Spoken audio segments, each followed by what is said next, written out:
Good evening, everybody, and a very, very warm welcome here to Japan for the Kyoto 250, the sixth annual running of the event here for the 2013 Kyoto 250. Chris Wilkinson here alongside Nolan Scott. And Nolan, this is looking like a very, very exciting race to watch, isn't it? As always, the qualifiers were fantastic. The twin 115s, I commentated both of those. I had a really good time doing that. It was a great race, all race long, and as always, it's going to be a great race. It was a great race last year, right down to the final lap. So hopefully we'll have the same thing. I'm glad to be here. Yep, that's the aim, and 135 difficult laps of this Kyoto ring, and not as simple as it looks either, is it, Nolan? Nolan, a man with a lot of experience of this race, run it how many times, Nolan? Well, I ran this race in 2008 and 2009, and then I ran the 500 in 2009 as well. So I got a little bit of experience. Phil Diaz, a longtime teammate of mine.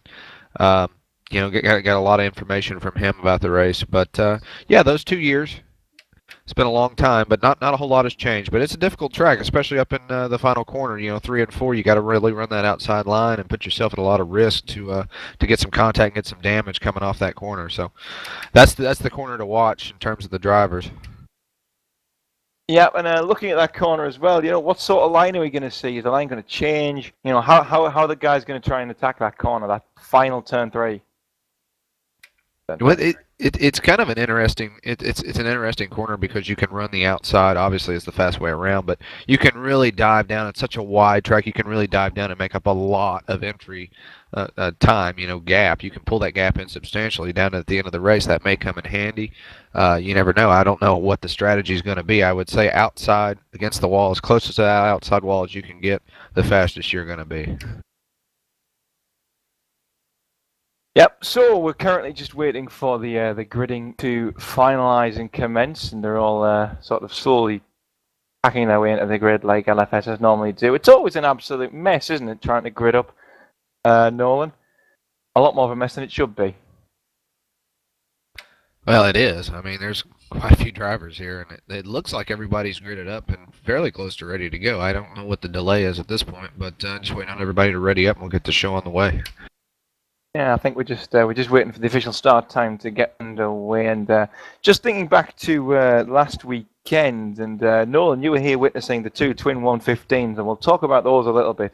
The two winners, Jarl Tyen and Oscar Hardwick, start third and fourth on the grid today on the second row. And interesting races from a neutral's point of view. Now, the first qualifier was a little bit more discombobulated. You had a lot more going on in terms of mistakes. Um, Jarl ended up winning that race, and he pretty much won that race without a draft at the end. He had lost his partner, Kenneth O'Keefe, because he had chatted during the race and was given a drive-through penalty. Still ended up winning the race fairly dominantly, but, I thought he was going to have a hard time at the end. He ended up making a good move on the final corner and took the win. The second race was a little bit more controlled. Oscar Hardwick, excuse me, and I believe it was Kapow. Just totally worked wonderfully together, and I'm expecting the same from those two because their pace was unbeatable in the second qualifier. Yep, Oscar Hardwick and Martin Kapal starting nose to tail, fourth and sixth on that outside lane, the second and the third rows. So those two are definitely something to watch off the start line as we take the rolling green flag for the 2013 Kyoto 250. So as well, we've also got to note that our three-time champion, the most decorated of our races today, Phil Diaz, starts 25th in the race. And Phil, Nolan, someone you have a lot of experience with. You've worked with him a lot of years, and he's still got a chance here, hasn't he, Phil? Yeah, absolutely. He kind of took one for the team. He wanted to broadcast the qualifiers. No one else was available, so he went ahead and took that grid position penalty to be able to provide us with that footage. So we appreciate him for doing so. A little bit more info on that. This is a guy we met in 2008 in the 250 when he split me and Ben Keogh to finish second in that race, and instantly we signed him to Core Racing. And me and him have been together ever since. From Core Racing to NX Racing to Lowland Lines to Western Wolves, and now back to NX Racing again, all together throughout the way. And we met him in this race. He's just absolutely dominant oval driver. He's my pick to win, obviously. second, first, second in this race. Clear favorite to win today, in my opinion. Yeah, well, he's over the years over at Next Racing.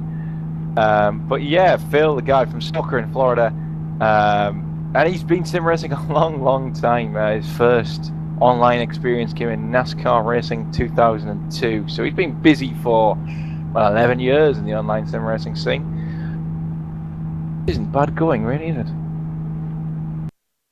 Exactly. He originally come from Oval and transferred really well into our endurance division at Core Racing doing road racing. So he's a pretty well-rounded driver all around, but Oval is definitely his forte. So as you can see, we've started the pace lap system now. You're looking from the back of our safety car, Stuart Baker, at the XF GTI of Robin Friscops, our pole man, and in fact, we will take a quick run through the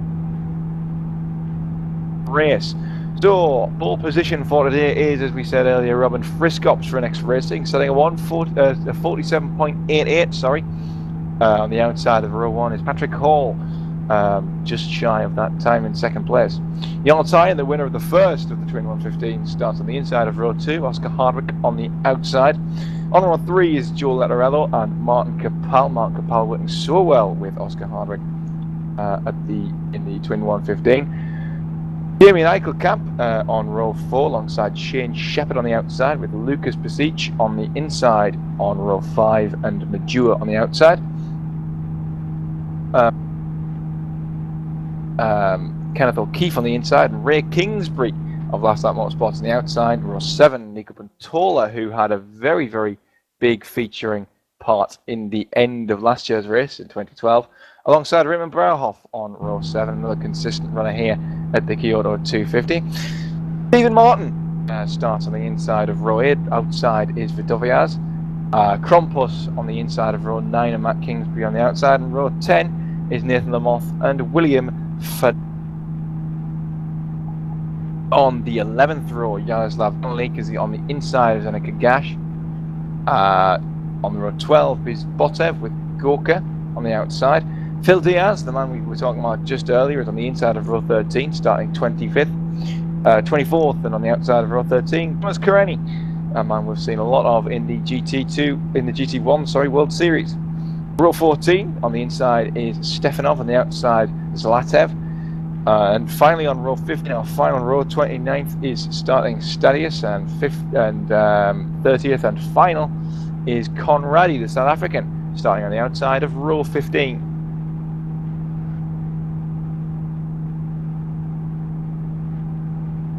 Also, just of note,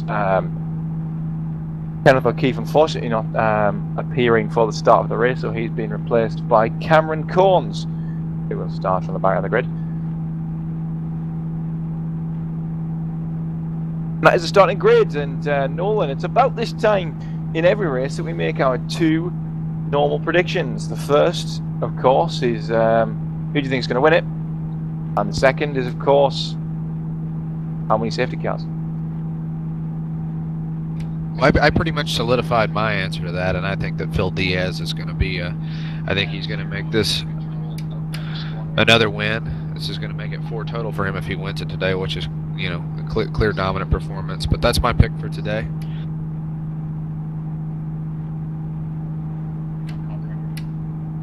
As for cautions, I'm going to call it at 7. I think 7's going to be the number today. Lucky number 7, might I say.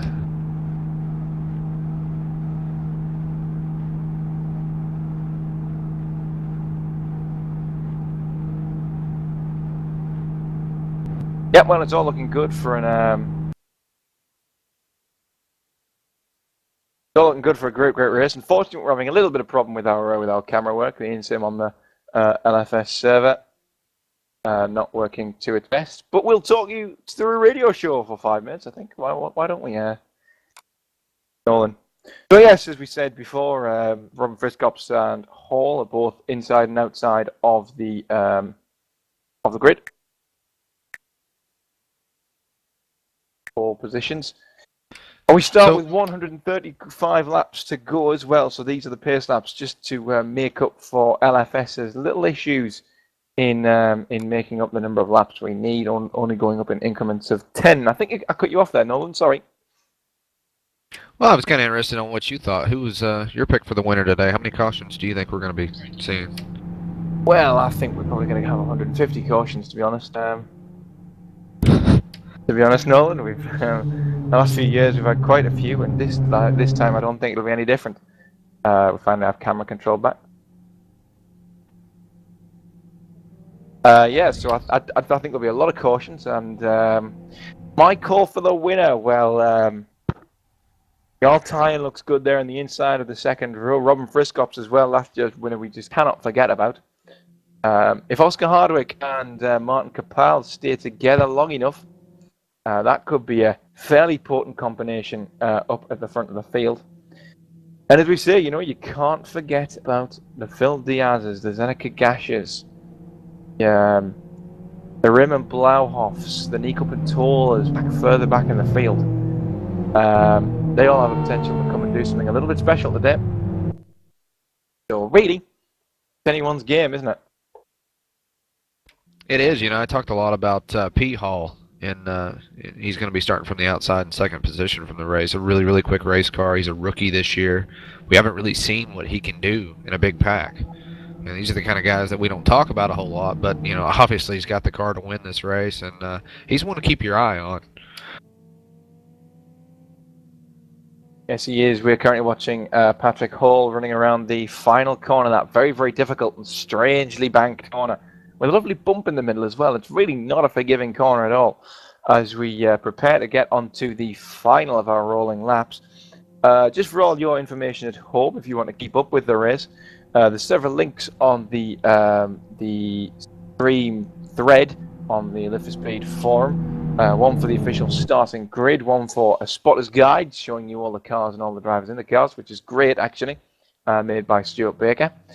The server on LFS Remote, official live timing coming from tracker.newdimensionracing.com, as well as discussion forums and the two Twin 15s on demand on YouTube, all available from the LFS forum. And don't forget, if you have any questions for us, please don't hesitate to stick them on the forum or tweet me at Wilco868. We've even expanded into the world of Twitter now, Nolan. It's really kicking off here. Really kicking off here over in LFS. You should come back. Yeah, I was getting ready to poke fun at you a little bit of Twitter, Kiana. We've all got them, haven't we? Oh my goodness, this has gotten way too professional. I don't have one. I don't even use Facebook anymore. Me and Phil Diaz, we don't even use Facebook. I said happy birthday to you on Facebook the other day. You didn't lie. Oh, I might need to go check that. Was my birthday? Good. Oh yeah, March 2nd. Yeah, I think I did anyway. Meanwhile, also, you better have. Phil Diaz is a man who, on his Twitter, I do nothing but take the mickey out of his two-tone Subaru Impreza, which is horrible, ladies and gentlemen. Absolutely horrible. Disgusting, as a matter of fact. At least it's not a Dodge, and I see back there in the back, who is it? Blauhoff's got a Dodge on the hood of his car. I'm sure that motor's going to blow before the end of the race.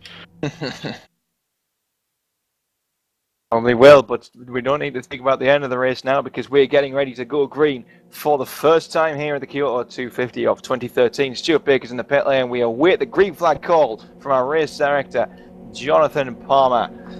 And Robin Friscops on the button as in Kyoto 250. Yeah, right off the bat, Hardwick and Capal going to break off from Hall. Going to try to work together on the outside.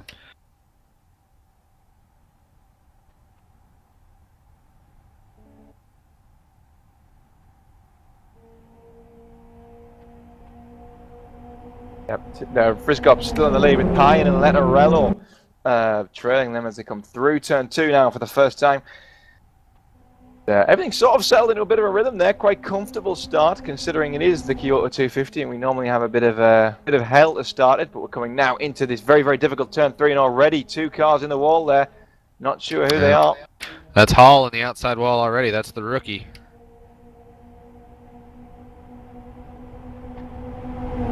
A lot of expectations surrounding Hall as well. Disappointment, but Yeah, we talked about him a lot in the qualifiers. It's going to be interesting to see how he comes back. But you know, we talked about it quite a bit earlier in the pre-race. There was only 4 cautions last year in this race, and you know, right now it looks like everybody's going to fall in line here and try to work together. This is the way it ought to be done. Yep, seriously showing how it's done so far. We've got the 19 car of Adovias timing out or lagging up very, very heavily on the entrance to turn 3. So we look like we could almost have our first retirement of the day in the next few moments with him. How that goes. But this is the pack now, isn't it? His big pack behind the 2 leaders, led by Joe Letterello, Oscar Hardwick, trying to push him away from this group, but it's just not going to work. They're way too close, Nolan. Oh, they were. Yeah, it's too early to tell. I mean, the 2 leaders obviously pulled out a big gap. We know that they're really quick, but you know, that big pack behind is partly the reason because of that. You know, you've got Latterallo and Hardwick working together, but behind that, it's really discombobulated. No one knows where they want to go. No one knows who they want to work with. Oh, lots of contact. Yeah, big contact. Nico Pantola and Shane Shepard involved there.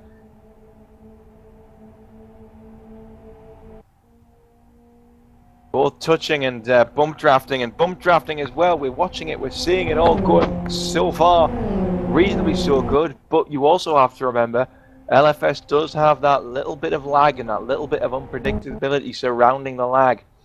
And Nolan, it can all end in tears if you're not careful. The further these leaders get up in front, the more anxious these drivers in the back are getting as well. Yep, Nico Pantola there coming down the front of Majua, trying to get involved in this draft and trying not to get left behind.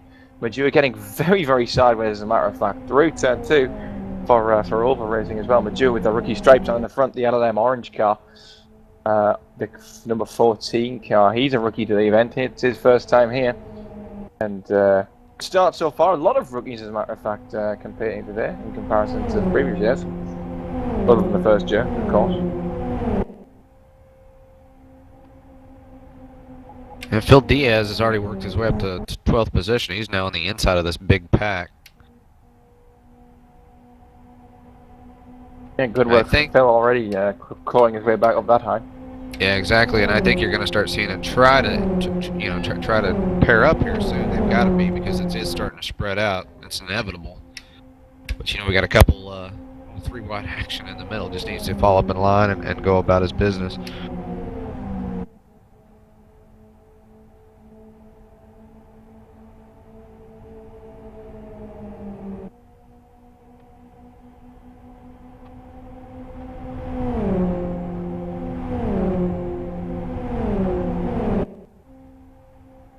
Yep, this group's still being led by Majua. Eichelkamp, another driver who is a rookie to the series, also an LLM driver as well. LLM with a big entry this race today. And again, Phil Diaz sitting in 10th place at the moment. Ray Kingsbury behind him, always the centre of controversy. And as well, Raymond Blauhoff, another very consistent character up in the front of this event. Oh, and in the wall there further back. I think that was either Stephen Martin or Nathan Lamotte there back in the wall. Stephen Martin it was in that white car. Was Nico Pantola really trying to make a statement here on Majeur, and it's causing a little bit of contact further back, but I think Phil Diaz is going to go with Pantola and try to push that bottom line up. They've been held up the last couple laps here.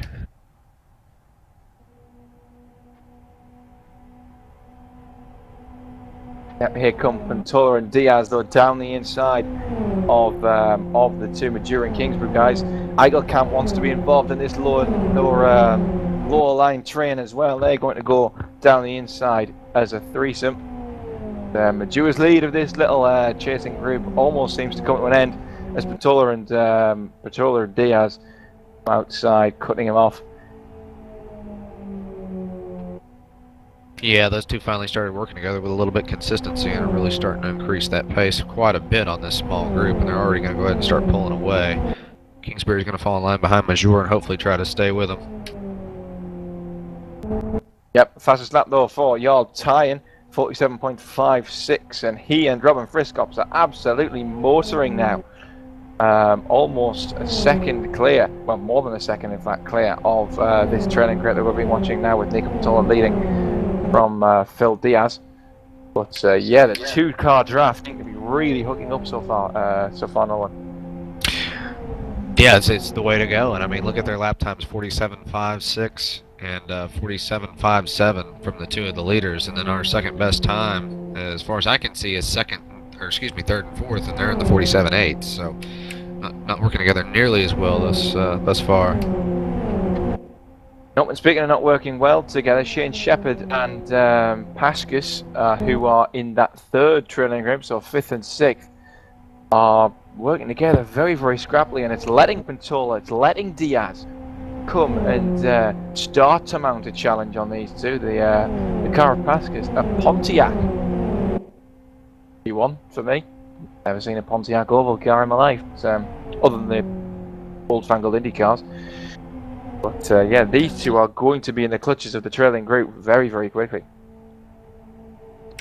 Yeah, Latarella and Hardwick in third and fourth aren't really working together extremely well either. So it's kind of interesting. Phil Diaz and Pantola are the two fastest cars, excluding our two leaders, by quite an extensive margin right now.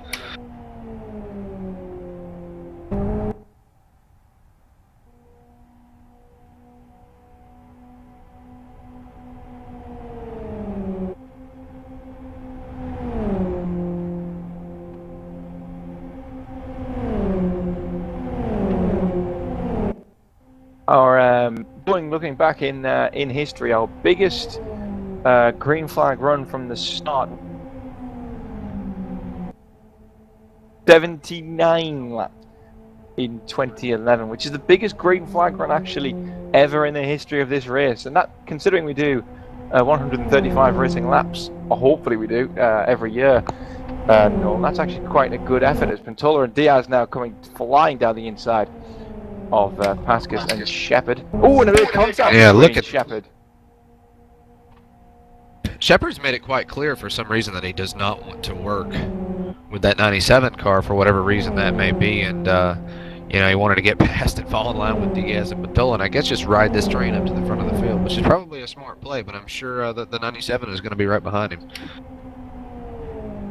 Well, you'd like to think that he would be able to hold on, Pascus, with that bump me number plate on the front of his car, not letting anybody forget what he wants out of this race and what he wants out of his friend. Wants a bump.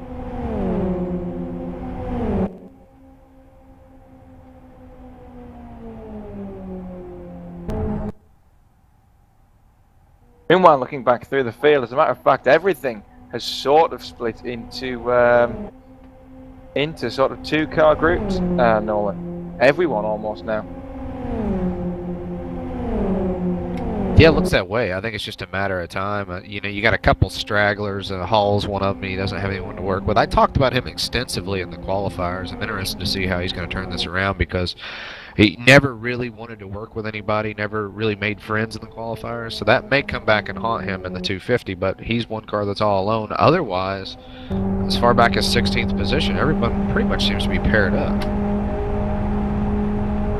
Yeah, meanwhile we're riding on board on the back bumper of Nico Pantola, and what we are seeing is different bits of front bumper of Philip Diaz. That's kind of about it, all you can see from the back of Nico Pantola. And you can see how close they're getting, bumping each other down these straights. It's sort of 140, 150. But, it's a fun ride, isn't it? Isn't it, Nolan? Well, when you're being pushed, it's a lot of fun. When you're pushing, I don't know, it's pretty fun as well, but I prefer to be up front. But just a little bit of information there. You know, Hardwick and Latarella, I was talking about how they pulled off a little bit. Their lap times have fallen substantially, and there was a big gap between them. I think Latarella finally lifted and let Hardwick catch back up, because he sees what's coming, and that's the Pantola and Diaz train that right now are almost half a second a lap that time by faster. Yeah, but in fact, Nico Pantola can't be far away from the draft. We're still watching this chasing pack led by Majua for the moment until these guys catch up. But we've got a close eye on the Nico Patola and Oscar Hardwick situation as well. And interesting to note that this trailing pack has sort of bunched back up behind Majua. Majua not wanting to be anywhere but at the front of the train, Nolan, it seems. He's always been at the front of something.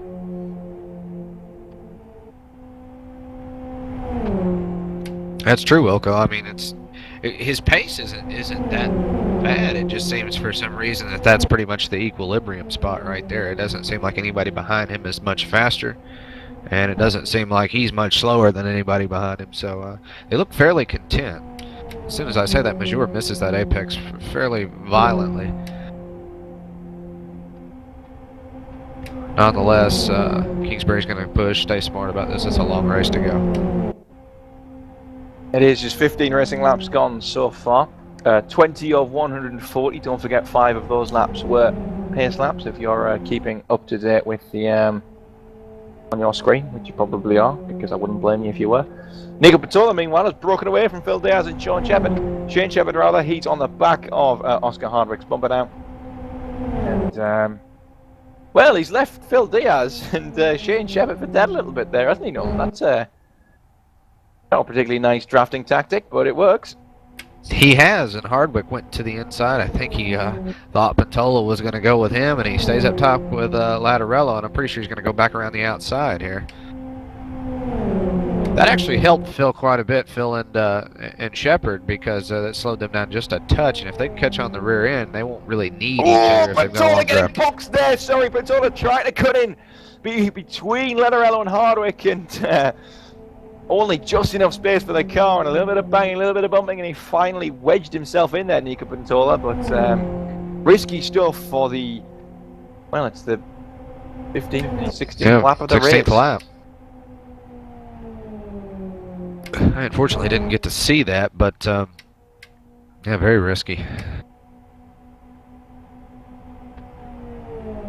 Well, it could be a few laps yet before Diaz and Shepherd managed to onto the back end. You can see in the distance there in the background of your screen the big chasing pack that once again we have our eyes on, which Major and Kingsbury actually starting to pull away from. Ray Kingsbury, I should say. Matt Kingsbury in the middle of another scrap right behind those guys, but we'll stick with these three battling for what is effectively third place, and is the first of the many trailing groups that we have now.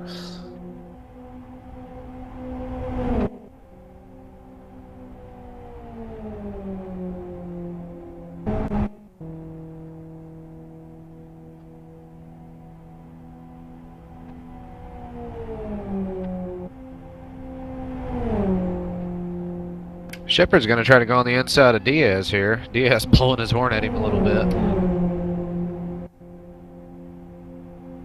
Maybe Shepherd trying to just maybe just trying to grab a hold of the draft in front and maybe leave Phil for dead. And you can see how discontent Phil is about that. Great camera there through turn 3, the aerial view. Understanding the sort of positioning and strategy that each guy takes around there, and it's very, very different for every single guy, especially in big packs and groups. You can see people taking different lines, and Dennis, now Nolan. Yeah, Patola extremely sideways through the trial there. Got a big tap from Hardwick, and he's going to fall to the end of this line now, behind Shepherd. So that move from Shepherd actually worked out quite well. They caught the draft of the 3-car group in front of them, and then Patola with a big mistake through the trial. Yep, Lattarello up in third place as well. He's going to be caught very, very quickly as a lone wolf by this 4-car group, and it's Nico Patola who has to try and make sure that he doesn't lose the back of this draft, which is looking slightly worrying actually. He's quite a way away. Meanwhile, there was a pit stop there for the 83 car of Stefanov. He's in the pits as we speak. Gorga has also made a stop so far, as a bit of a strange one, but they're all, I suppose. Damage.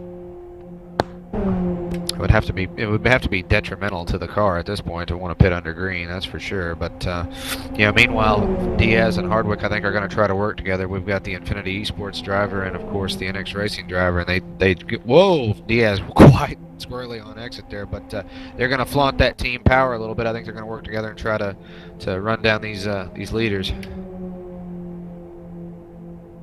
As soon as they caught up with each other, they left Lattarello out to dry. Yeah, well, Oscar clearly, didn't have much pace, didn't have much of an he wasn't comfortable working with Joe Lattarello, and now he's found Phil Diaz. He has a partner that hopefully he can feel a little bit more confident in. It's all just about Shane Shepherd now. Will Shane be able to keep on this train?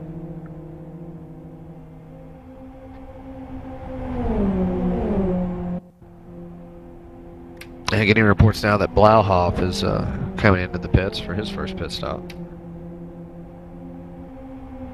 Blauhoff. Raymer was actually running quite high in the pack as well. He has repaired the damage that he had. Quite high tyre temperatures as well for the lad. Quite high tyre temperatures, so that can't have been particularly helpful. But at the same time, Nolan, it's something you've got to deal with and work around here, isn't it? You can't. You've got to look after your tyres, but at the same time, you can't skimp on pace trying to look after them, can you? No, not early on, especially. Go ahead and run them out on this. In this oval kind of racing, you actually want to go through a thermal degradation period on the tire, and you want to burn off the outside surface of the tire. So later, when the tire actually cools, it'll stay cooler longer, is actually how these tires work. So I think the strategy, and we talked about this in the qualifiers with a couple different drivers, I think the strategy is going to be to stay out as long as you can, keep these tires on all race long, and the longer you go in the race, these tires are going to be better. So it's an interesting point that you brought that up, because I was getting ready to comment on Phil Diaz's tires, and Hardwick tires are extremely hot. Shepard's are hot as well, but you look at the leaders, you look at Lattarello, Pantola, not nearly the degradation that we're seeing from those three. So they're probably trying to purposely burn those tires off early. Why not? Go ahead and get the thermal period over with. They'll be better later in the race.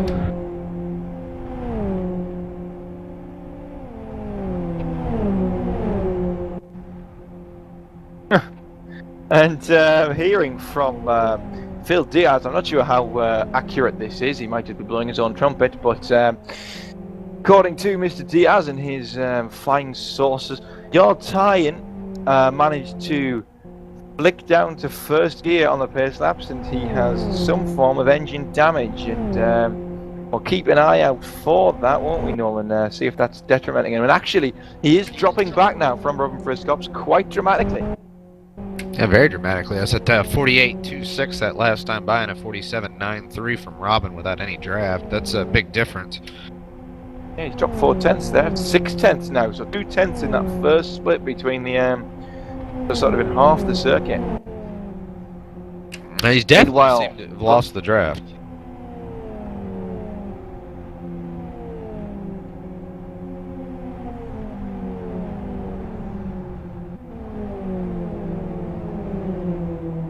I also have noted Hardwick and Diaz seem to have given the slip to Lattarello, Shepherd, and Pantola.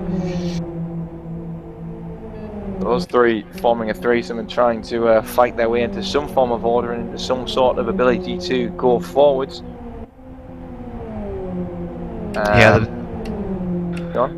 The big team power paired up, and they definitely pulled away there. That's a little bit surprised to see them pull that far away. But I don't know if Blauhoff had anything to do with that, creating that gap. But he is now in between those two packs.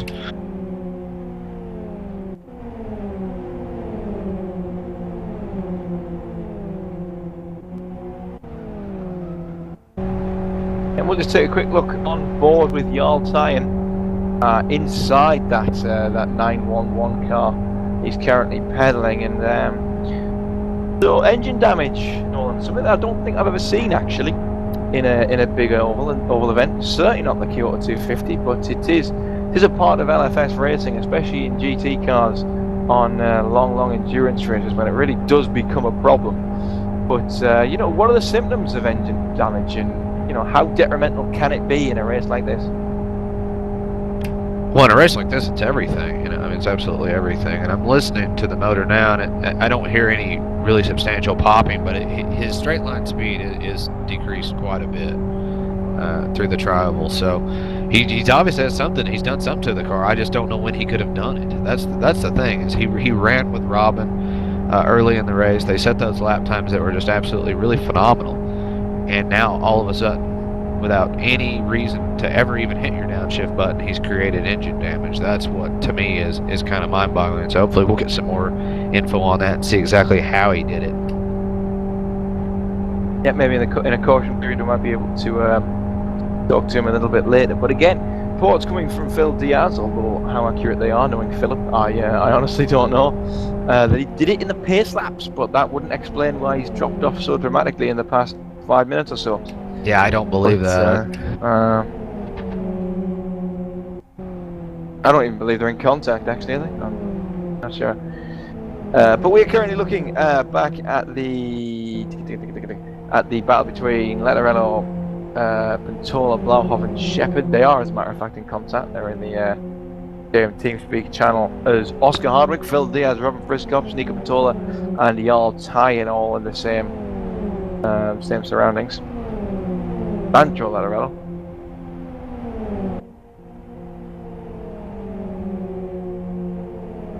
So Nico Pantola and Joe Letterello here, who you're currently watching, both looking to each other, discussing what they're going to do, discussing their drafting, probably telling each other off for every little mistake they make, because that's what I'd do. And Nolan, how helpful is it having someone that you can talk to and actually being able to converse with somebody you're trying to work with?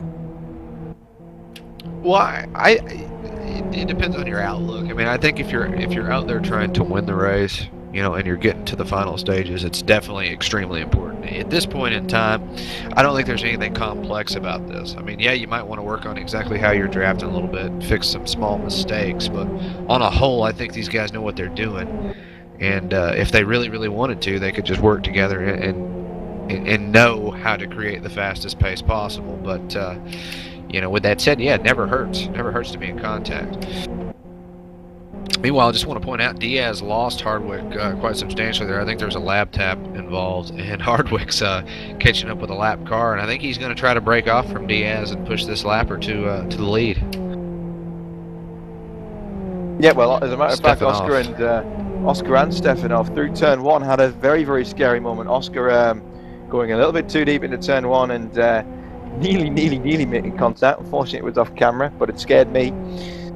And yeah, I don't know what happened to Phil there, but he has dropped off Hardwick. Stefanov doesn't seem interested here. He's going high. He's trying to get out. Oh, and contact between the two there. Stefanov really not interested in drafting here. Now, Hardwick racing him a little hard there off the corner. I think he was a little upset that he didn't want to draft. And I think Stefanov's under the influence. Hey, I'm a lap down, you know. I don't want to get in your way. So he doesn't really know what to do. Yep, another point of LFS is, as I'm fairly sure that most of you know, if you do follow oval racing or you do understand it, no blue flag system or anything like that in oval racing. It's you're racing for your lap. There is that being controlled blue flag system. So if for instance there's a very, very slow lap not coming up to the leaders on the final lap, as Hardwick goes very, very high and is on the back of Jarl Tyen now. Yeah, I think that's important to bring up. I think he's going to leave. Yeah, exactly. He's going to leave Jarl. I think he's aware of what's going on here, obviously. Yep, again, the two in contact in the TeamSpeak channel. And Jarl can... maybe Jarl trying to wedge himself in between Hardwick and Diaz. Some form of plan to try and motor him along. But you'd have to be a very, very nice man to let Jarl come along with you, wouldn't you? You wouldn't wait up for him. No, I think they're going to avoid him like the plague here later on in the race. I think right now Jarl just needs to just grab onto the back end of anybody he can and hold on and try to stay up in the front of the pack. But later on, they're going to avoid him like the plague for sure. That car's just far too off the pace. And as a matter of fact, watching now, you can see Jarl right on the back bumper of Oscar Hardwick, and he's managing to hold on. So potentially, you know, Jarl was stuck to the back bumper of Robin Friskops. A mistake from Jarl, and that engine damage became clear when he wasn't in a draft. So you know, there might be a little bit more foundation to what Phil said. He might have done it in the rolling laps, but managed to shield it and disguise it with clever drafting. Yeah, it's true. I'm astonished that the leaders were able to run 47.57s and 5.6s, but you know, obviously they're the only two on the track that's ever been able to do that. So even with the engine damage, Jarl can push. That's clear.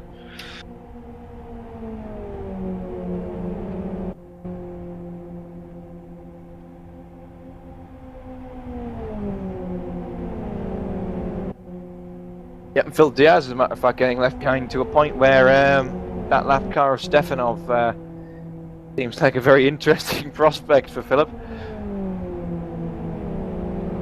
Pintola and Shepard have also collected the lap down Raymond Blauhoff, who made his pit stop with a bit of damage earlier on. They've picked him up, and he's working with them quite well as a threesome.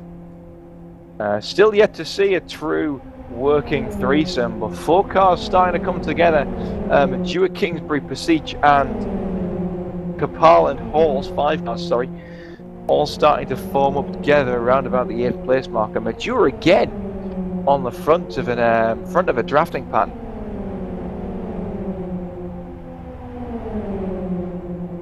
He definitely likes to be the lead car, that's for sure. He does, to the point where he's actually racing very, very hard here, trying to hold the outside coming into turn 3, and that's a very dangerous place to be in contact. Kapal goes sideways. Does he hold on to it? Yes, he does. That's a great save from Martin Kapal.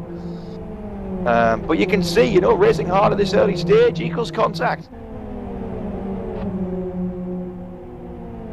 Racing Hardy absolutely destroyed that right rear tire. That's something to bring out, but it might not have been the worst thing in the world to let that car spin out and bring out a caution, but he's going to be loose for a couple laps with that right rear.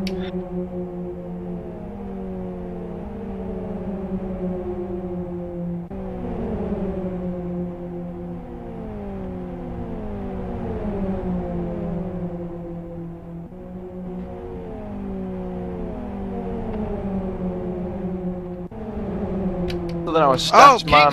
Contact! Big contact! There you go! And that must be our first caution, and it is, and Eichel Camp, and I think it was Fernandez there coming together on the entrance to 3, and I think you saw it better than I did, Nolan. Yeah, Fernandez and Elkenkamp, big contact on the straight. Fernandez lost it going in the corner. He's got a lot of right rear damage, nothing substantial in terms of suspension. Looking at it here, but big contact on the wall. You got lucky to walk away with that little damage. Yeah, and that's the same effect as something that I think I was saying in a GT World Series race a few weeks or months ago.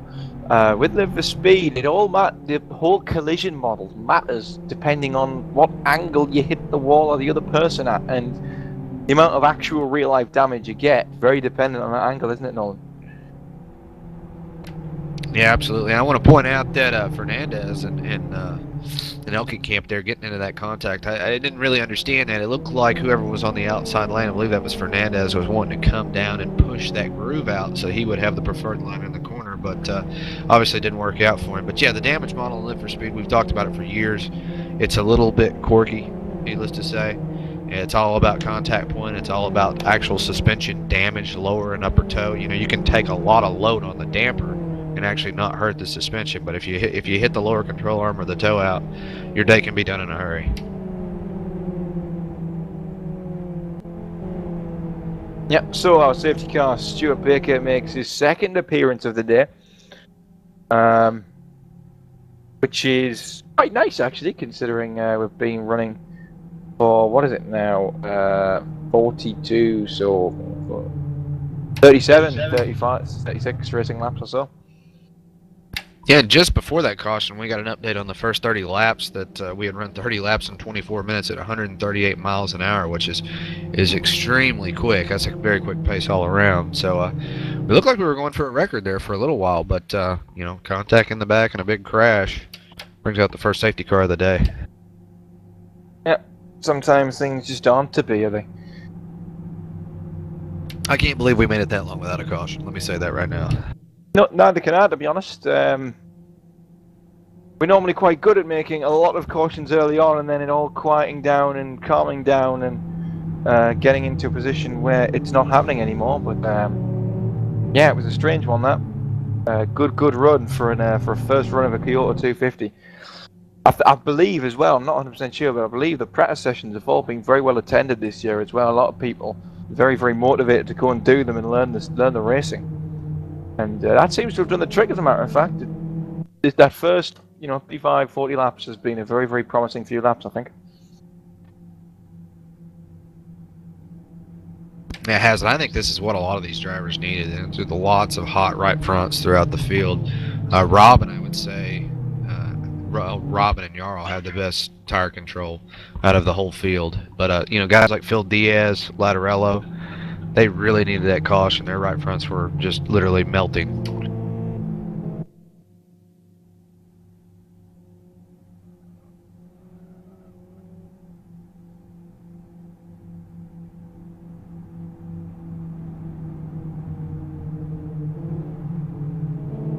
Yep. So while we're currently under caution, we might as well take a run through the current standings as they are. Why not? I'm looking through the grid right now. Robin Friskops leads from Oscar Harding, and in fact we'll wait because we've got a flurry of cars in the pit stop, and I forgot about that. So we'll have a look and see how this pans out. I would say this is going to be mainly for fuel.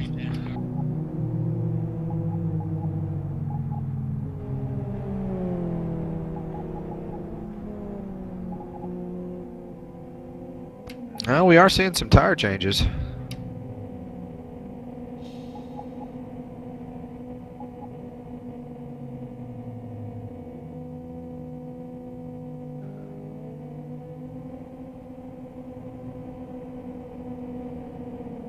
Yep, a few change of tyres for Robin Friskops, our former race leader. In fact, I think we've seen almost all making tyre changes, haven't we?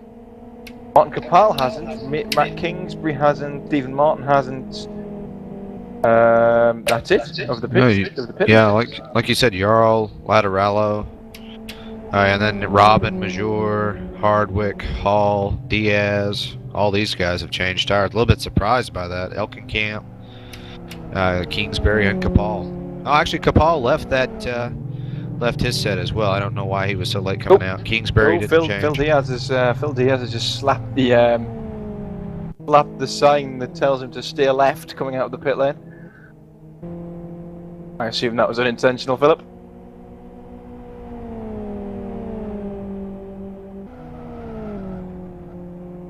Now, looking back through the field, there's actually a lot more drivers that didn't take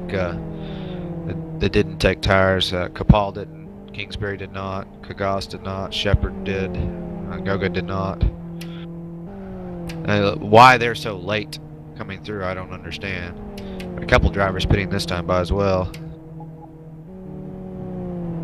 Yep, Corns, our emergency backup into the pit lane after Kenneth O'Keefe failed to take his place on the grid. And that puts Pascas on the front row for the restart. Pascas in that Pontiac skinned car. So ideal position for Raymond Blauhoff, the man sitting in second in the train, to try and gain his lap back if we've got a short return. And no, does he not get his lap back?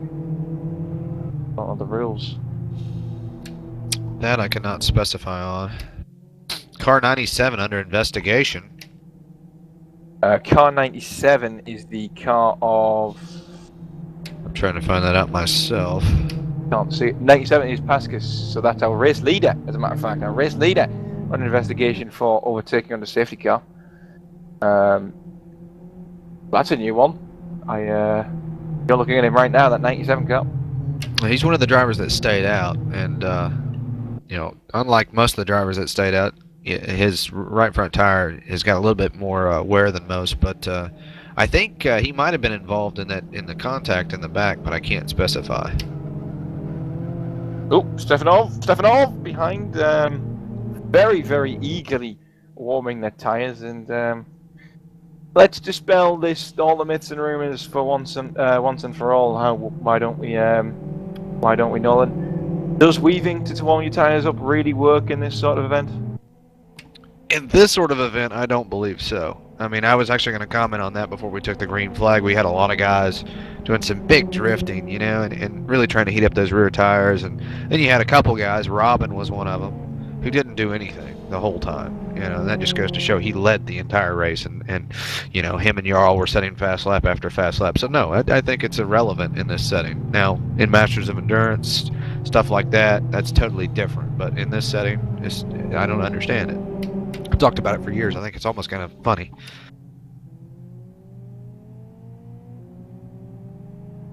And just of note, it is in fact Nico Pantola who is our race leader, so he slots in front of the 97 car to take up his position behind Stuart Baker.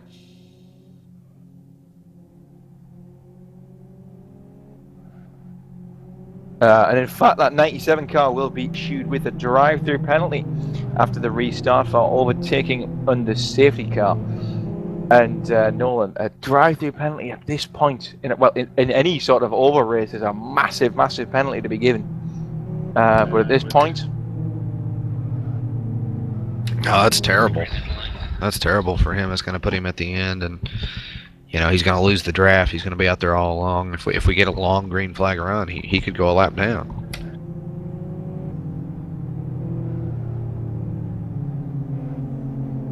I think he probably will go a lap down, to be honest, unless he's a very lucky boy. I would try to come in as soon as possible to take that DT, that's for sure, and let everybody else get up to speed. I think so. So we can't be far away from her, and in fact there we are, the safety car will be coming in this lap. It's almost like I'm psychic, Nolan. Almost like I'm psychic. Almost, yeah, almost. Nearly there. One day. Or a really good counter of laps. One of those two. I think it's probably the latter. So we'll be restarting this race with Nico Pantola. With Stuart Baker, our Geordie safety car. Has a little bit of a lag spike there, with Nico Pantola leading from Pascas. Coreni, Donalik, Fernandez, the man involved in the contact. Jarl Tyne, the man with engine damage. Letterello, Friskops, Harnrick, Hall, Majua, Eichelkamp, Kingsbury, Kapal, Shepard, Krompus, Diaz, Lamotte, Stadius, Butev, Martin, Korn, Conradi, Zlatev, Kingsbury, Kagash, Gorga, Blauhoff, and Stefanov, your order. That was fun.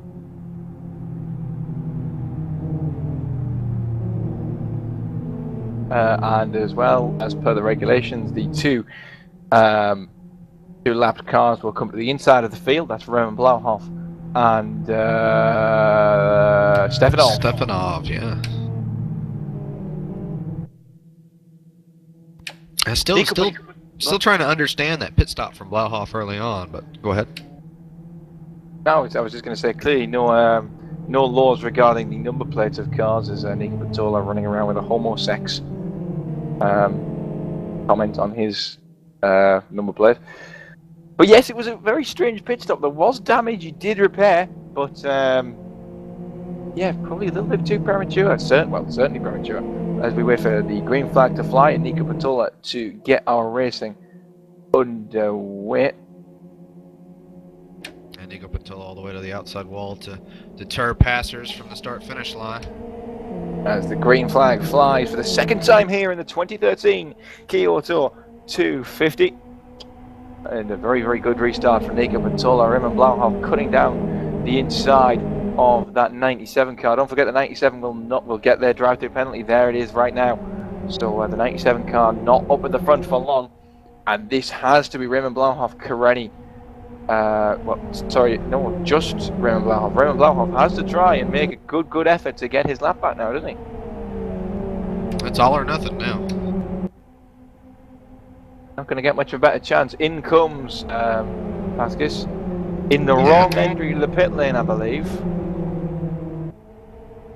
In green flag running, you should come in at the start of the blend line. That is correct. So might be another clip around the year coming shortly for the four Pascas. You never know. But meanwhile, Raymond Blauhoff does in fact lead the train. Donlik and Coreni and Pantola are behind him, and will probably start pushing Raymond Blauhoff shortly. And in fact, Pantola does. This is a chance for Pantola actually to gain a massive, massive gap on his own from everybody else now.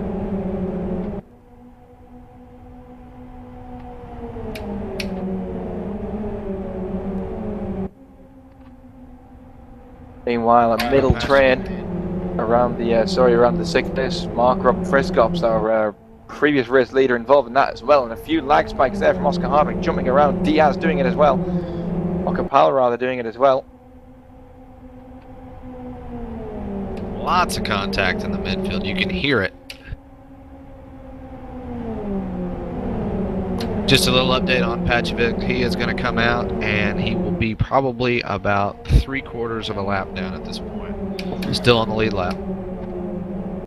Good effort to remain on the lead lap, but always there's a lot of Letterello. Letterello being bumped, barged and bumped by the guys around him very, very hard. Pascas gets another drive-through penalty, assuming for the illegal pit entry. Yep, it was. Should have joined the blend line that's painted on the road. Oh! It's painted there for a reason. Oh! Was that Frisco? Oh, Tyan goes around. He saved it unbelievably, and he's not even going to go through the pit lane. There he is, Jarl Tyan already with engine damage. It is now gone from bad to worse. I just still don't understand the pit stop strategy from a lot of people there, because this is totally you've got people totally out of position here. You know, Laterello's been being banged around by everybody and his brother for some reason. I don't know what the cause of that is. And then we had someone at the front. I believe he's gone now. Who was that? Oh, Matura, Kingsbury and Eichel coming, everyone! Getting very, very close together. So close together, in fact, that pressing my tab button makes it go to some random car in the gaggle. This is what I hate about over racing. It always does that. Letterello getting very, very loose around this turn 3. Diaz going to try and push him away from the closing pack behind. And that's that Kingsbury and Majua and Eichelman get away a little bit. Eichelkamp rather. Briscops and Hardwick threatening to make a bit of a partnership, pushing forward to Tunnel Lake, but the safety car is out, and I'm not sure why, Nolan. Oh, there's a car right in the back. Been around in turn 1. I cannot see who that is, unfortunately. Gorga and Corns. Gorga and Corn both going very, very slowly around there. Corns, I assume, to spin it.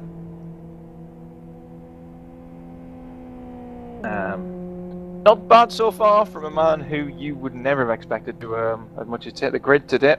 Not expecting to race, but managed to get lucky with the unarrival of Kenneth O'Keefe. So yep, Corn started the race in his place and hasn't done too badly for it. 25th place out of 29 runners now. After we had the timeout at the start of the race. And it does mean, in fact, that Raymond Blauhoff will get his lap back. He's fought his way to the front. Jarl Tyan is doing donuts on the exit of turn 2. Or has he got a puncture? No, he's just got really hot time. I'm confused with Jarl Tyan and his behaviour, but somebody will fill me in, I'm sure. But yes, Raymond Blauhoff, the man we're watching here, has in fact gained his lap back, so he will get onto the lead lap again.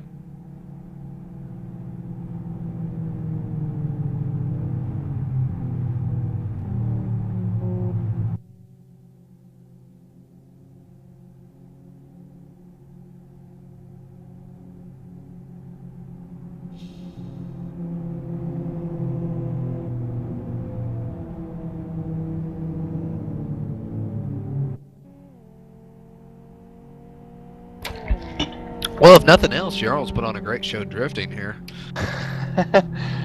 He has, yeah. I'm wondering. I don't know where the. Oh, there you are, very far sideways.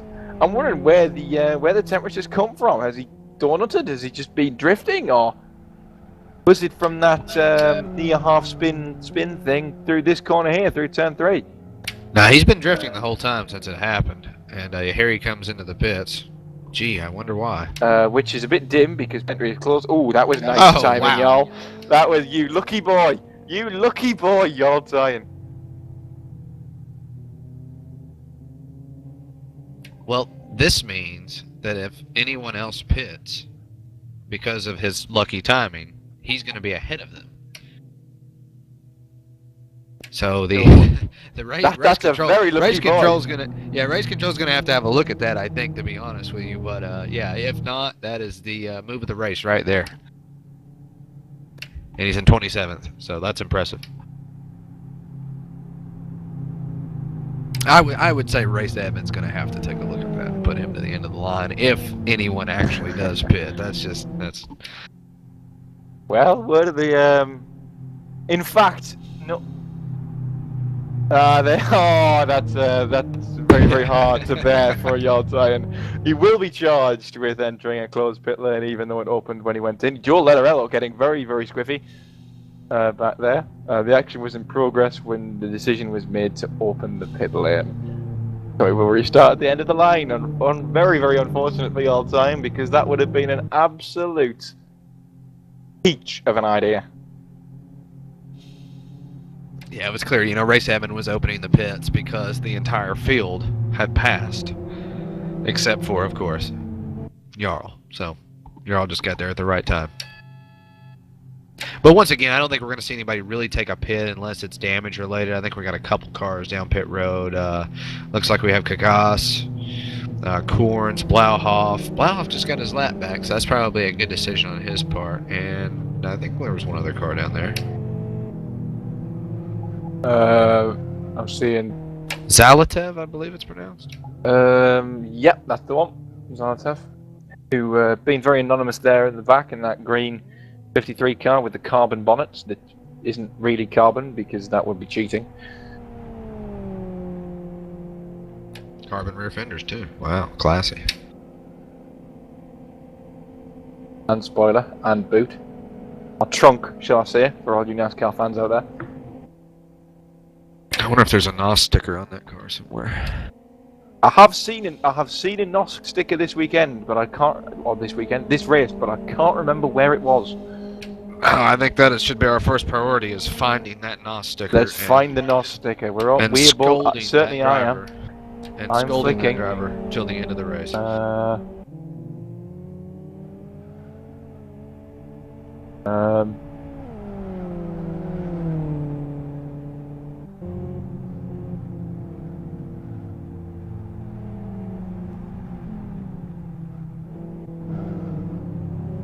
Can't find it.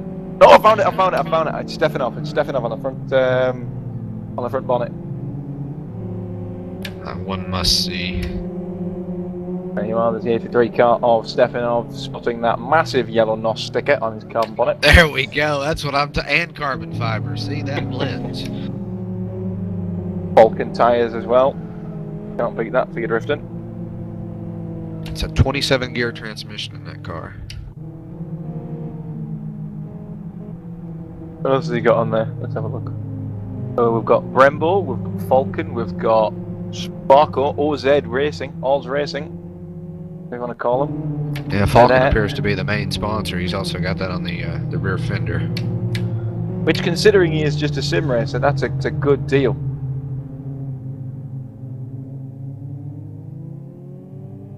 The 28 and 83 are overtaking the 911 Dacia Altayan.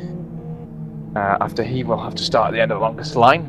And are there any cars on lap down now to take the inside of the field? I believe there's at least one in. That would be Pachovich. There's. Paskovich. Excuse me. Close enough, Nolan. Close enough. Yeah. So he can. So he can effectively put himself on the front. If he wants to. He's looking a little bit. Yeah, he's going for it. He's going for it. He's going to have a job on getting there before the safety car comes in, though. We're looking at Nico Patola, our current race leader, as he gets ready to take the green flag. Wilco, before we start, unfortunately, you missed it in the qualifier. Widowers. We're not quite sure how to pronounce his name. He timed out earlier, but that's another one. Glad he's not here. I'll be honest.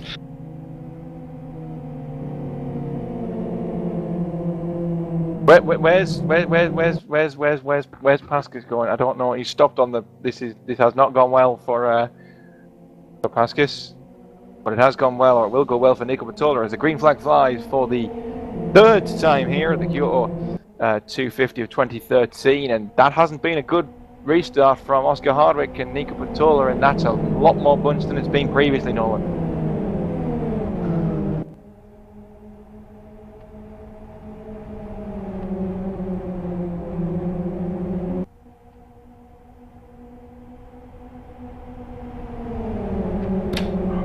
Looks like Hardwick's going to try to take the inside lane from Pantola and take the lead here with Rob.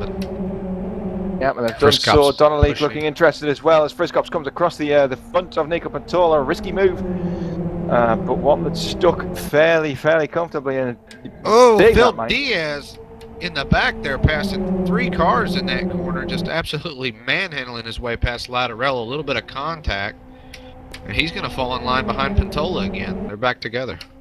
Oh yes, this is starting to look like a much more feisty restart than the previous one. A big bunch of cars. Oh, and there was that Madua there getting pushed out wide in turn 1 as well. That happened. Back down in 7th or 8th place. A lot more physical so far this restart though. We've got Diaz, Pantola, Friskops, Hardwick, and Donnelly in this lead pack. Diaz making contact there, coming out of turn 2. Very racy, both of them. Yeah, Phil for the first restart all race is just really just putting his nose in. He's hitting people's fenders. He's getting really aggressive here because he wants to get to Rob, and I'm sure. Yeah, and those two together will be an absolutely brilliant combination. Oscar and Nico Pantola, Oscar Hardwick Pantola, also a very potent combination. And Donnelly will just be hoping to grab to anything he can find, to be honest. Safety car is out though, and that's because there's been an incident in turn 1. And in fact, it's quite a big one as well. We've got Latarello and Shepard both involved in that, and that's quite a bit of damage for Latarello on that right front corner. It was a shame we missed that. I didn't even see it unfold, but that's almost, that's almost enough damage that he probably needs to come in and do a full repair, I would say. And Shane Shepard 110% does, with his front right camber starting to resemble the front left camber, which is not but rather reverse it, which is not the best setup for an oval. Not at all. Those two definitely probably want to pit this time by for sure. Of course, Shepard does. That right front is destroyed. Yep, pit entry is open after all of the cars have passed this time. So and Jarl made it. He barely squeaked it. No, I'm just We're all rooting for him up here, aren't we?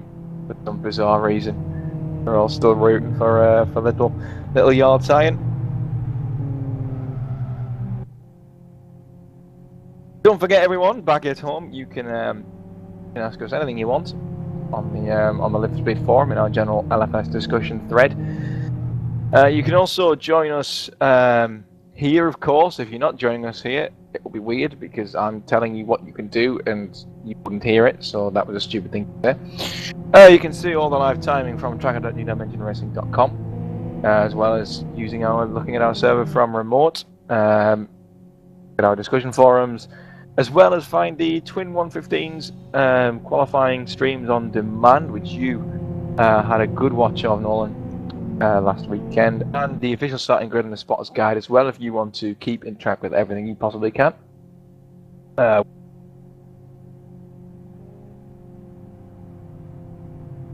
this is the racing obviously today a lot more exciting than it was in the qualifiers in terms of aggression. A lot more aggressive racing going on. I can't wait to see the end of this race because every year it's just, it's bare knuckles at the end, and already it's pretty aggressive. So it's going to be a good year. I can already tell. No, this is looking brilliant, as a matter of fact. Certainly a lot more. This is a one event race, and you've got to make it count the first time, haven't you? And these guys are certainly taking on that opinion and that belief. If we look from the back of Stuart Baker's car at Oscar Hardwick's front bumper, and where is he? Although we have kind of just seen the word cock in high definition on the strip. Cox, as a matter of fact. Oh wow. Love. Wow. Family broadcast. Yeah, family they broadcast, want to. ladies and gentlemen. He loves roosters. He does. He really does. In fact, I think he's more of a KFC fan. Actually, that's what it is. He loves fried chicken. Does Oscar? There we go. Where the sun ain't never shone before. We're bringing family back, folks. Should we start doing adverts for them? You know, where you can get a family bucket with loads of chicken and 4 chips for 15 quid if you want it. Nice. Quid. Quid. Y'all have KFCs over there? We do. They're Wow. they're on multiple street corners, except in my town. We only have a McDonald's. Holy shamoly. Crazy. We have one, as Phil Diaz is doing weird drifts about there. We'll train that on him so we can laugh at him when he spins. As a matter of fact, we in Britain have this our own national institution that isn't even ours, it's South African, called Nando's. Do you have a Nando's? No, we do not. What is that? You get a Nando's. It's like spicy chicken. Gorgeous. Really? You know what's Yes. fascinating to me about KFC though, being over there, is that it's a white bearded colonel. You know what I'm saying? And it's popular in Japan and China. If you've ever, I saw a documentary on it actually, and it's extremely popular in Japan. It's like the #1 fast food restaurant in all of Japan. Really? It's an old colonel looking dude. I mean, what am I missing something here? Where is the marketing background for this? It's better than a yellow M, though, isn't it? You see a massive dude with a beard, and you think he knows what he's talking about. If you see a big M, you think. Well, and the funny part about it here is in America, it's kind of a struggling fast food chain. Well, Yeah. McDonald's and their Big Mac and their Big Tasty with bacon sort of dominates your market, doesn't it? Unfortunately, yeah, it kind of does. And I can't stand the place. I hadn't eaten there in about 5 years. I haven't in a long time. I can't stand it. I'm proud of that. Independent fast food salesman, ladies and gentlemen. That's exactly what you need. Exactly what you want. Go and get a pizza from a small pizza shop run by a foreign family. That's exactly what you want as we get ready for the green flag. This guy. So we're getting ready for Oscar Hardwick to take the green flag and prevent our casual racism from getting any further. Shall I say my casual racism from getting any further? Holding the field up very, very tight there, and away he goes. The green flag flies, and not the best of starts as we already have a spinner, and it's Corns. Corn spins it. Are we going to stay green? I think we are for now. Yeah, I think we are as well. As those 4 manage to stretch a gap away from the rest of the pack. And then we've just got a massive train behind Donald further back. Yeah, we do have a big train behind him. Kapal just had a big moment behind him. You know, further back, it's a little bit more spread until you get to about 17th position, and then it is just craziness across the track. There is absolute madness in the back. So it's somewhere we haven't been almost all evening so far in the past 63 laps of rolling laps and green flag racing.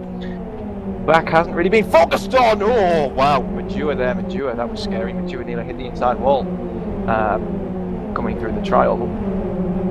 Yeah, we've talked about Major a lot. He's always in the front. If he's not in the front, there's something going on, and right now he's right behind someone.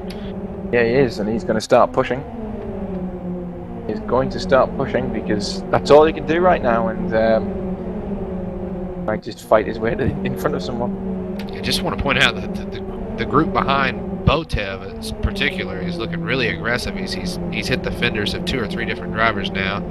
He's trying to go on the inside of Pastovic here.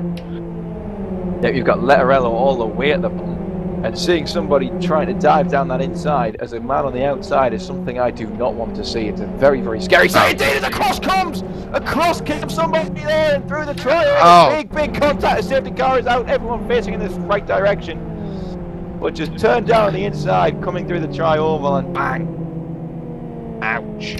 Bang is right. 97 car hard on the outside tri-oval. Botev as well. A lot of damage on that car. I was talking about Botev before. I saw that coming. He just out of nowhere. Just that restart was just driving like a madman. I don't know what overcame him. I guess it was the thought of chicken being at the front of the field, but he just wanted to get up to the front really badly for some reason. And yeah, that's just wild. He hasn't driven like that all race long. Yeah, well, everyone has their own little moments of right. I'm going to go gung ho here, don't you? You always think that at some point in the race. We're going to try and make this a bit of a quickie caution, seeing as it's been a short while since the last one, only 2 or 3 laps on it since the quick flag came in for the last time. And Oscar Harwick, the man, still hasn't been dislodged from the lead of the race since, well, last time we had a lead change from Robin Friscops. Friscops and Diaz are together on the track as well after that start. So Patola drops behind the two NX Racing cars, and we've got 3 inverted commas big team drivers holding the podium positions at the moment. Yeah, big team drivers, and I hate to say it for Hardwick. I know that that Robin and Phil are pretty good friends with Oscar, and I don't think they're going to race him dirty by any means. But I know Robin and Phil are probably going to pair up here and try to stretch a lead. So I think it's going to be Hardwick and Pantola in the long run here. So you know, we'll see what Robin and Phil do, but I guarantee you they're going to try to stretch this lead right off the bat.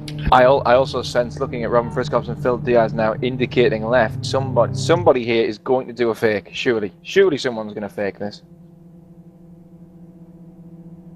There's no need to pit. It's They're all going to fake it. They're all going to fake it. Yeah, it seems like a very, very strange time to pit, you know, with it's only been 2 laps since the last caution. If you were going to do it, you might as well have done it then. So well, I think it's important to point out for those that don't know that we talked about thermal degradation earlier and how once you go past that cycle, every time you reach that peak on the tire, it actually lowers the peak temperature. So once you put enough laps on the tires and you're not worried about a blowout or you have enough gas in the car, it makes perfect sense to stay out. So I don't see any more pit stops from anybody in the lead for the rest of the race unless something just detrimental happens, such as a big spin, and they're worried about the tire popping, whatever it may be. Yeah, and also just to go back and have a think about as well on fuel. How close are these guys running it on fuel? They've got to run it fairly close, haven't they? Yeah, they have to.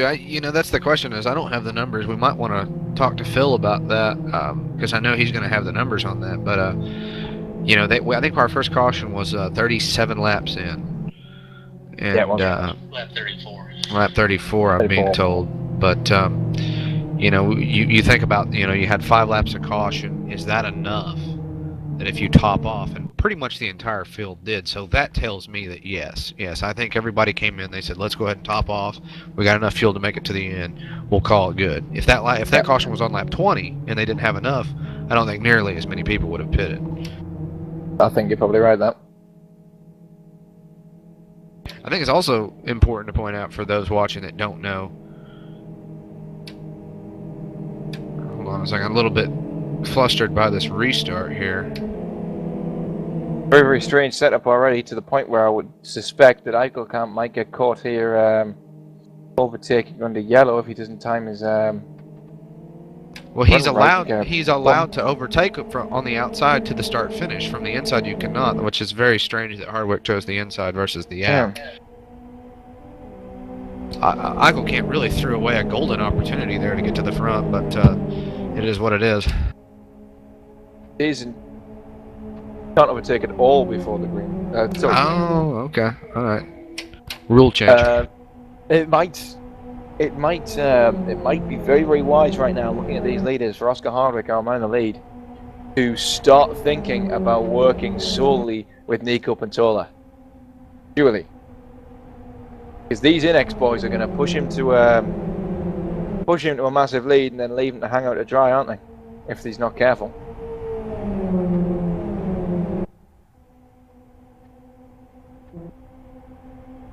Yeah, big gaggle in the trioval right now, around about the 14th spot. And look how sideways there is. That Kingsbury getting very, very drifty through the trioval, being pushed by Yaltai, and the man we know who has engine problems right now. Laterallo, big contact with Major. He's completely sideways. He's going to hold on to it. Oh, no! Oh, no, he's not! There's Major up in the top wall. Oh, Major, big contact again at the back. Oh. Oh, and that's a very, very crumpled race car now. Yeah, unfortunately, Stefanov really just, I think, pretty much T-boned Majore's car, and it just completely broke the right front damper. He's got to Yep. come in for repairs. That NOS sticker did not save him from that It damage. did not at all. Very, very reminiscent that for me between that and the Jimmy Johnson Danica Patrick contact in the 2012 Daytona 500. Came and clattered him.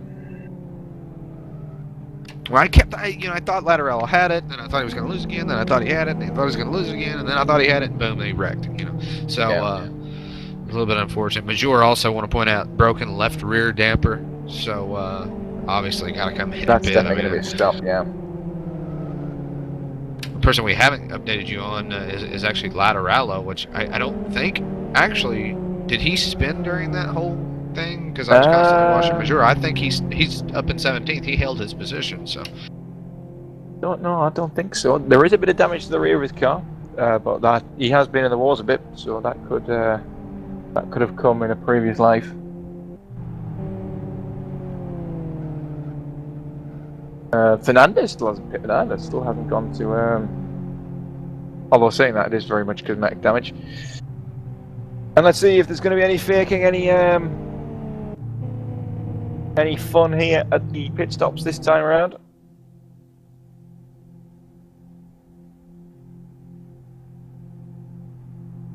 Doubt it, but you never know. We will see.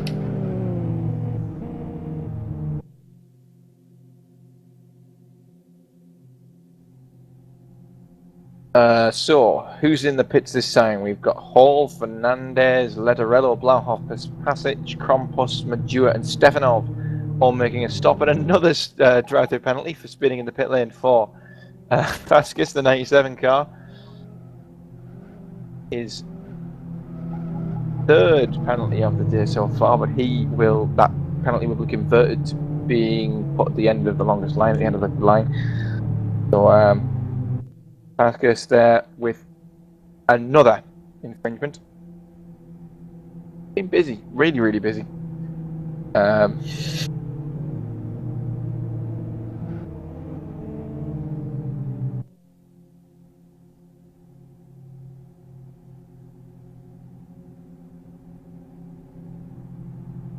So then, once we get these pit stops out the way, we'll have a quick run through the positions at this stage in the race.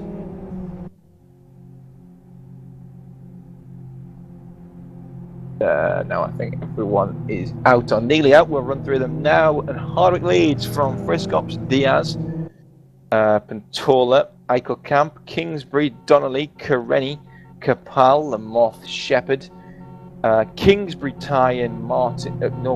Kingsbury, Tyan, Martin, Gorga, Stadius, Zalatev, Conradi, Horns, Botev, Krompus, Kagash, Blauhoff, Lattarello, Fernandez, Hall, Pascas, Stefanov, and Majua. Majua is finally coming out of the pits after that damage repair. Him and Stefanov both taking an awful long time. And you can see why, because it was an absolutely massive smash. Yeah, and adding insult to injury, third penalty this race, the 97 car of Pascas, is going to go the end of the longest line yet again. Yeah, but at the same time, it's care and attention, isn't it? It's not taking due care and attention over silly things like entering the pit lane, and that's where you lose. And that's where you lose races. Thankfully for him, he wasn't that far away from the end of the longest line in the first place. So it's not the biggest of penalties, but.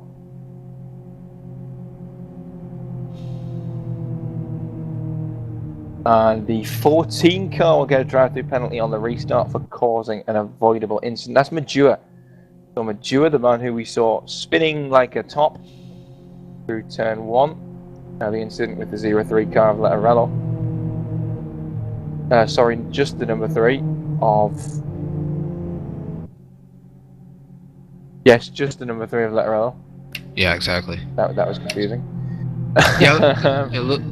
Obviously I think that is an understandable penalty, even though Major did, pretty much take the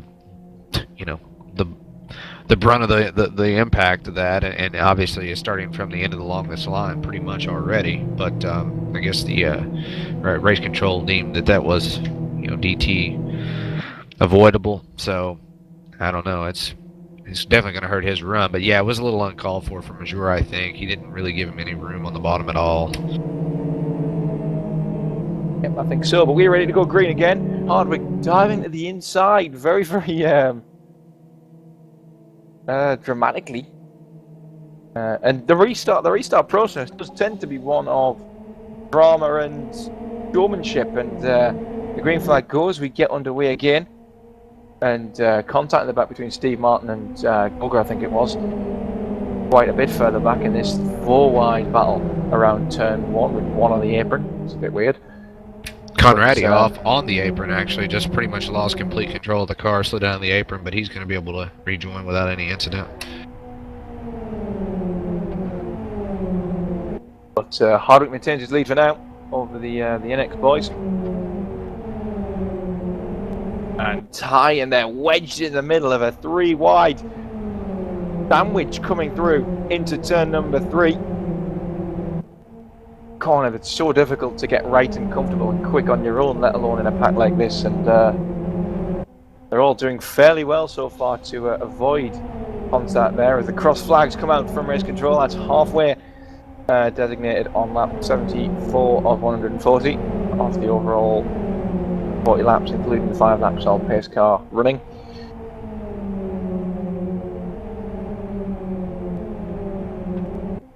Everyone's sort of slotting there quite quickly into sort of small trains and groups. We've got one big gaggle here trying to go 3 wide still that clearly isn't going to work quickly. Madua in and out for his drive-through penalty. He's coming out of the pit lane now, and our leaders come through turn 3. Oh, sideways there from somebody. I think it was Stadius, 29 car, the purple car. It wasn't. It was Gorga. Gorga getting very, very slidey, very, very drifty through the third corner. Yeah, horns blowing back here in this little group. Somebody's really upset.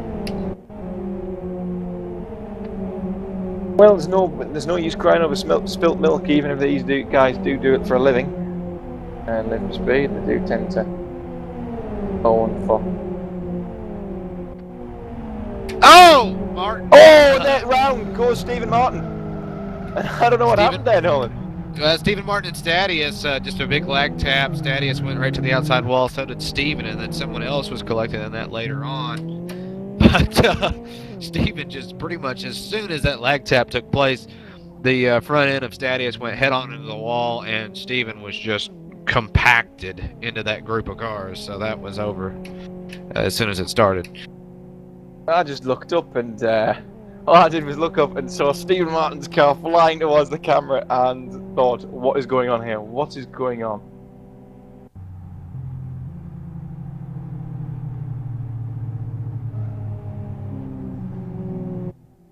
The way this race started, I thought we would, I thought we would have a couple, good long runs here in the middle part of the race, and that's not the case at all.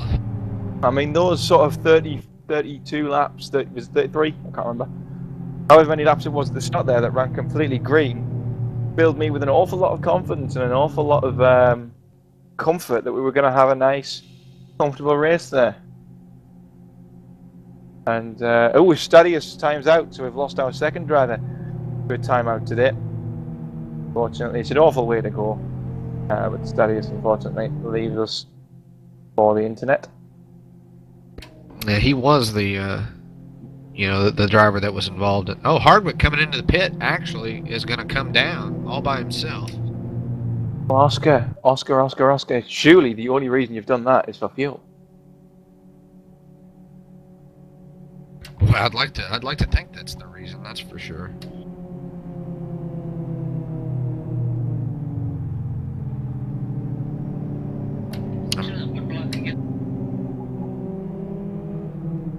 And meanwhile, at the back, we got Krampus coming in, Blauhoff, who pretty much pits every time there's a caution, Stephen Martin, who was involved in that wreck, obviously, and Slalatev, who spun. We're not quite sure why in that incident as well. I think he pretty much just, I think he was the car that sandwiched Stephen Martin. So everybody come in for repairs.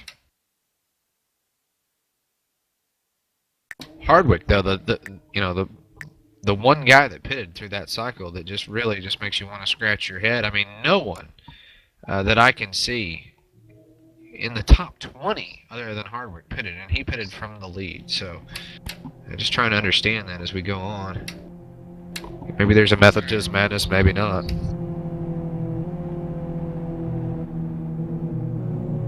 Yeah, we do apologise for that short video loss.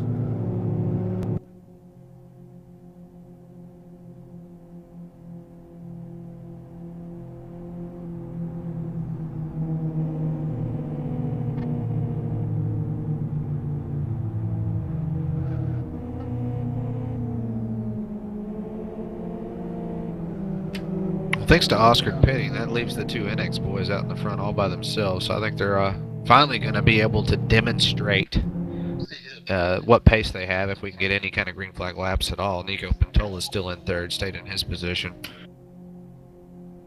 Running order far back is pretty much the same as it has been for the last 2-3 restarts. We haven't had any time to really see any position change. Like the obvious introduction of Oscar Hardwick to the rear of the pack, which could bring a little bit of interest into it. We'll have to see, but this has to be the chance for the NX Racing guys to start stretching an advantage and to start making this count, and hoping upon hopes that there's not too many cautions along the road now. Surely they're all cautioned out by now. Surely. We talked about that big team alliance early on. I mean, I know for a fact that Hardwick and Pintola are in a channel with Diaz and Robin Friskops as well. So, you know, for Hardwick to go down and make that pit stop all by himself while he's in communication with those guys is makes it even a little bit more questionable. It kind of makes you wonder why he decided to do that. They may not be talking with each other about that, but you know, they are there. They are in communication with each other if need be. Unless I honestly do not understand the pit stop unless Oscar had a fuel issue, had a fuel worry. Fernandez as well. We lose connection to Fernandez. So again, another man in the wars, but unfortunately we've lost him and another of our racers. But Robin Friskops is about to take the restart site he saw quite a few times last time out in the 2012 Kyoto 250, and he went on to win it. So can he do it again? Can Phil Diaz win his fourth? Who knows? All we know is that the green flag's just flown for the umpteenth time in the 2013 Kyoto 250. These two have to start pushing now. Dola's going to try and go with them. Eichelkamp and Kingsbury forming a bit of a train behind, taking a very strange line, and then we have the big pack again. Yeah, it looks like we've solidified our smart drivers, or the guys that are really looking, you know, long term here in the front of the pack, and then you can pretty much see about 10th position back every restart. You've got this big spread action.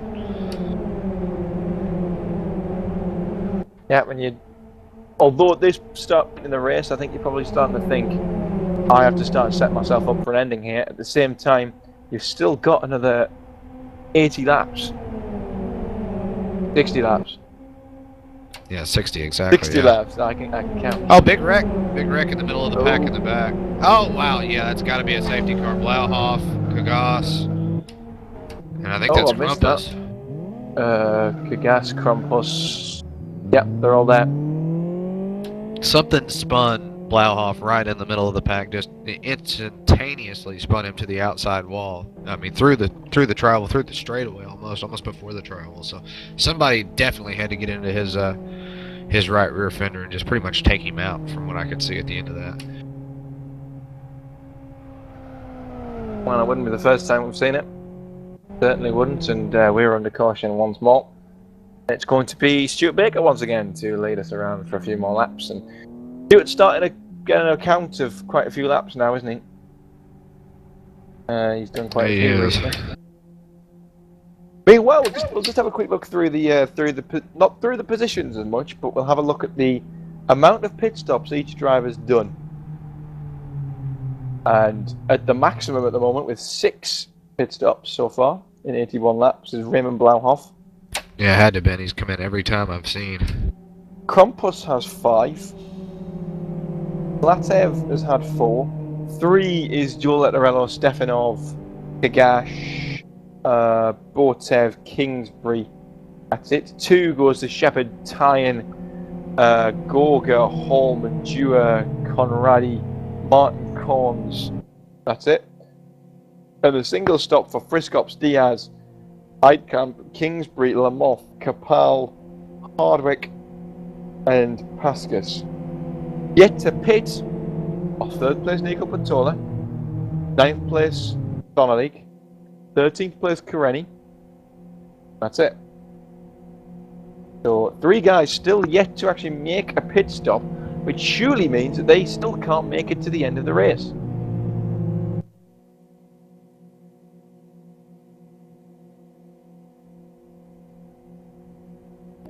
Yeah, you know, with enough cautions, exactly. Yeah, that's what we were getting reports on. With enough cautions, it is actually possible to make it. And last year, how many cautions did we have? I believe it was 4 or 5 cautions. 4. So we had 4 cautions, and we had a driver make it all the way to the end. I think now we're up to, what is this, 7? 6 maybe?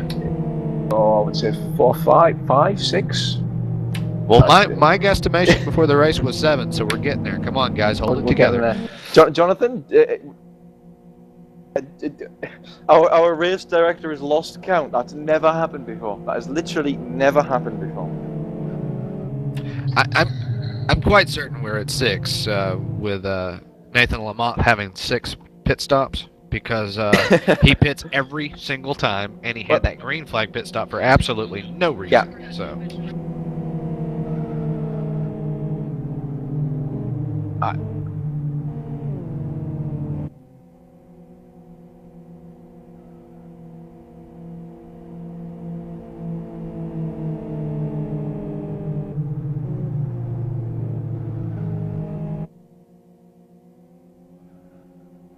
So as a matter of fact, now Jonathan has given me a lovely little tool on the tracker to let me count.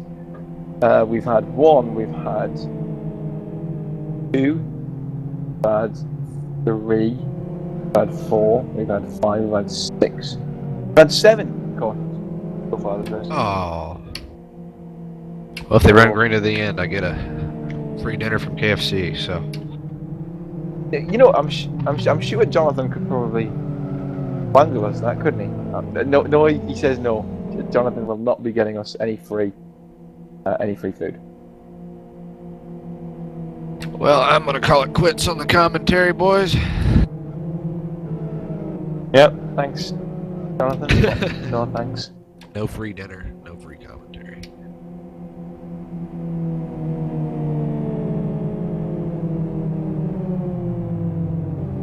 As a matter of fact, Jonathan has just offered me dinner if he comes near me.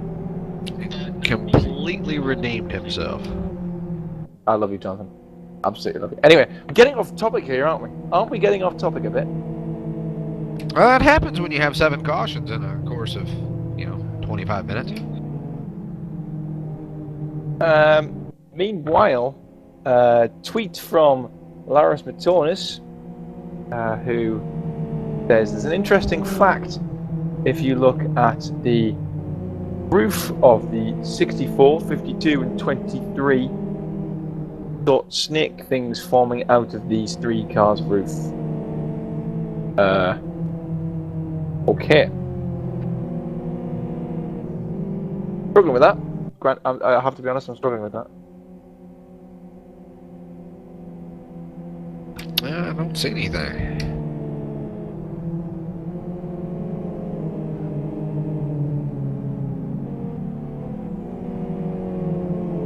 I'm not seeing one either. Stuart But Baker. going racing again. We are going racing again. Good spot, Nolan.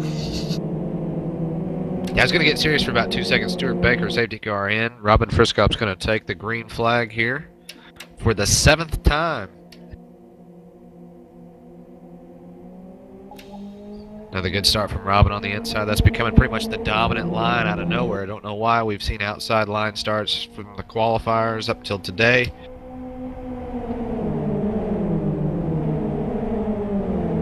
It was interesting just to see where they put the cars, and now Phil Diaz starts to put the push on Robin Friscops coming out in turn 1. At least tries to. Nico Bentola still there holding on, and very, very sad is further back. You saw it there in your screens. Joel Lattarello getting very, very squiffy and a little bit iffy on the exit of turn 1. How important, I don't even know it, gentlemen. Squiffy and iffy. Lattarello's been all over the place all race. I don't know what's causing it, but yeah, he was sideways when we pretty much took the green flag almost through the trial already, and I was like, wow, okay, starting off where we left off. But good drive. I just think he's been in the wrong place at the right time. Oh, big contact behind him. Just as I say that. Somebody there hard into the wall. It was Majua. Went hard into the wall, and around goes Corns. Around goes Corns. Are we going to stay green? It looks like it for now. Yeah, that is at the back of the pack, so they're going to let it go. Yeah, everywhere Lattarello goes, and it's not Lattarello's doing it. He gets around people that are just going crazy, and I mean, it happens every time. And that was Major yet again, who had a tank slapper on the inside and then totally missed the first corner, pushed up and took Corns out. So it's might even see a drive-through for that. That was pretty, you know, that was a big mistake.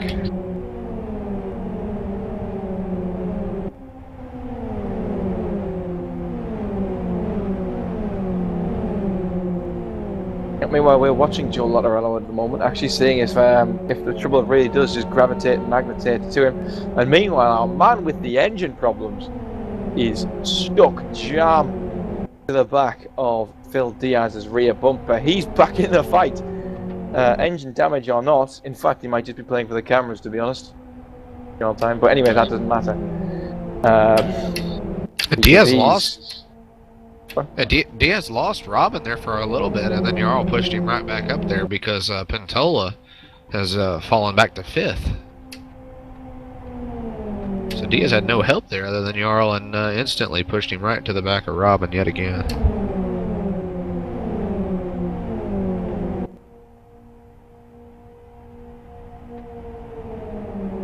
Yeah, Jarl though now dropping back already. You can see he's lost that draft, and this is now the time for oh no, he hasn't. He's caught back. I do apologise. Spoke a little bit too soon then. Eat my words. How long can you realistically hold on to this, Nolan? In whose position? No. How, you know, working back in the past, we used to have lots of little tricks to throw people off, especially you know, third position people. And we typically do that. I don't want to spill the beans too early. We typically do that at the end of the race by usually coming down on the bottom. Oh, look at that fast lap from Robin Friscops, 47.50. So those NX boys really pushing now, really showing the pace of those two cars. But we usually come down on a straight, low line out, and then totally lift off the gas. And we let the third person either try to pass or get a nose in, typically through 3 and 4 of the final corner. And that's typically what you would always do to try to throw somebody off at that third position. Obviously, right now, they're not going to do that. That's something they want to do late in the race. But in terms of holding on, I mean, you know, Jarl may be able to do this till the end of the race. You never know. It's just all a question of how consistent the draft is, any lag taps that are involved. I think it's doable. I mean, even with the engine damage, when he's pushing, Jarl has a really good push car. 47.38, 47.39 up at the front. These guys are just running killer laps now. Phil Diaz with fast lap, 47.38. And in this three-way battle, you know, this is the first time we've really seen a threesome and a three-way bump draft actually work properly. And who's in the best and the worst position here? You know, who's the one that is Robin Friscops there, gets at the wall a little bit coming out of turn 2. And Oscar's shouting wreck. Where is it? It's up there, and it is Majua. In the wall. Yeah, Major just all kinds of contact today, all kinds of spins. It's turned out to be a bad day. Started out really strong, you know, really good lead car.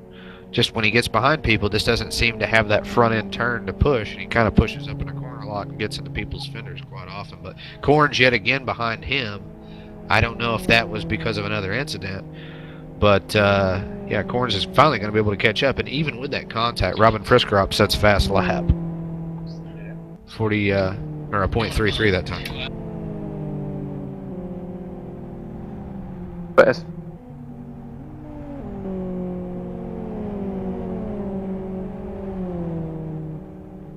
yeah, I think Robin, Phil, and Jarl were still gunning for it there, trying to get their fastest lap. Yeah, definitely lots of bragging rights on that. And just to answer your question, like what is the most uncomfortable position to be in? I think Diaz is in the most uncomfortable position. I don't like being in the middle. I think being at the end and being at the front are obviously the two safest. I think being at the end is actually I don't think it's the safest, but I think it's the most relaxing position to be in because you can see what's going on in front of you. Robin has to hit those perfect marks every time, and Phil's in the middle going, oh my God, what's going to happen next? You know, am I going to get a lag tap? Am I going to get slinged to the outside wall? What's going to happen? I don't know. So I would definitely like to be in the front or the end of this pack.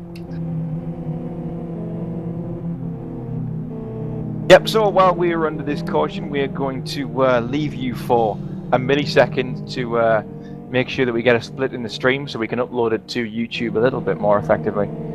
So we'll be back in just a second, ladies and gentlemen.